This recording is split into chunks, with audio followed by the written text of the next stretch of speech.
Naimbag nga oras nagasat ngal daw ti Domingo sumangbahay ti damag law enforcement.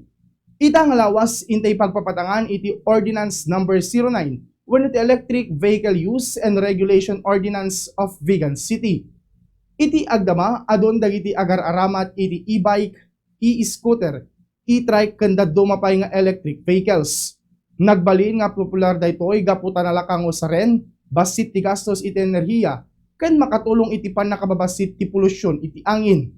Adumet dagiti mga ramat kagadagitoy iti ipapan ti tarabaho pagadalan kasta payan kadagiti na dumapay nga inaldaw a biyahe.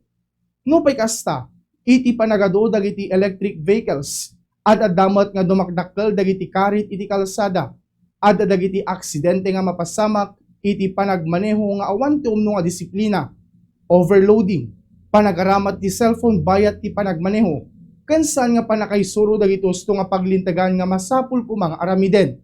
Isu nga kasapulan tinalawag ken naornos a regulasyon.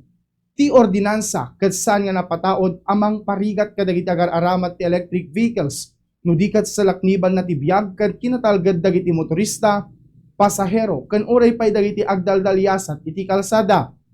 Ti linteg ket naaramid tapnon agbalin nga natalged ken naornos iti panagaramat ti electric vehicles iti intero a syudad.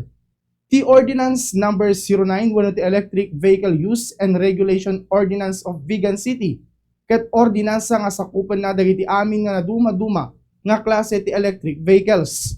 Maysa kadagiti kangrunaan nga nakaipalaon iti ordinansa ket masapul nga agtawan iti 10 ket 8 agpangato iti agmaneho. Daytoy ket tapnon masigurado nga adda umdas ken kinaammo kinaresponsable ken pannakawat iti paglintegan iti kalsada. Masapul met anatalged ken nasaya at ti kondisyon ti electric vehicle sakbay nga aramaten. Ti panagaramat ti nadadael wenno awan ti umno nga maintenance ket mabalin nga makaiga po iti aksidente. Naingat met nga may parit iti overloading. Ti tunggal electric vehicle ket adda limitasyon na wenno adda ti nakaitudig nga pasahero na. Kadagiti dua ti pilid ng electric vehicles kas ti e-bike, scooter ken e-motorcycle ket obligado nga agaramat ti helmet. San nga mabalin ti panagaramat ti cellphone bayat ti panagmaneho.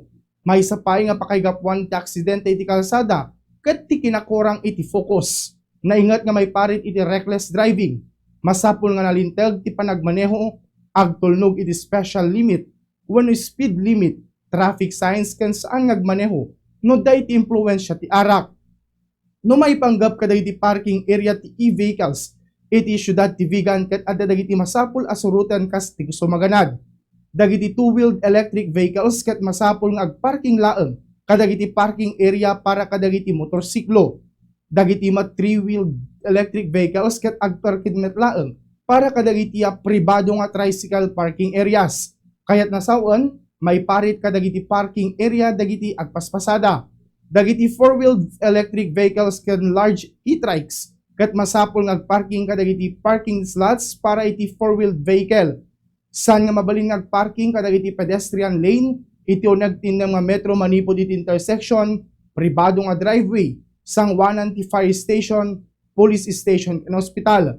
Maiparit pay agparking ito nagtitalo nga metro manipod fire hydrant kan uray kadagiti adda nakaipaskil nga no parking signs. Laglagi pen ano sumukay dagiti menor de edad kadagiti electric vehicles ket masapul nga naka-seatbelt ket no saan ket masapul nga adda iti kadwada anatayangan nga isuda iti manggigem.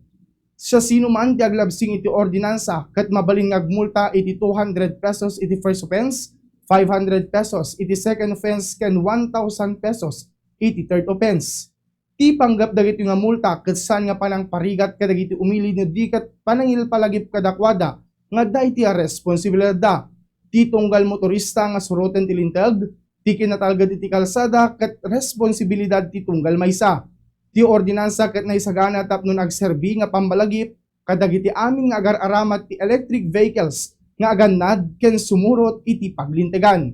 Daytahan ti damag law enforcement para ti programa GMP Good Morning Philippines. Siak ni Bombo Reynan Fontehon and this is Bombo Radio Philippines, your number one radio network in the country, your trusted source of news and information, basta radyo. Bombo! Good Morning Philippines!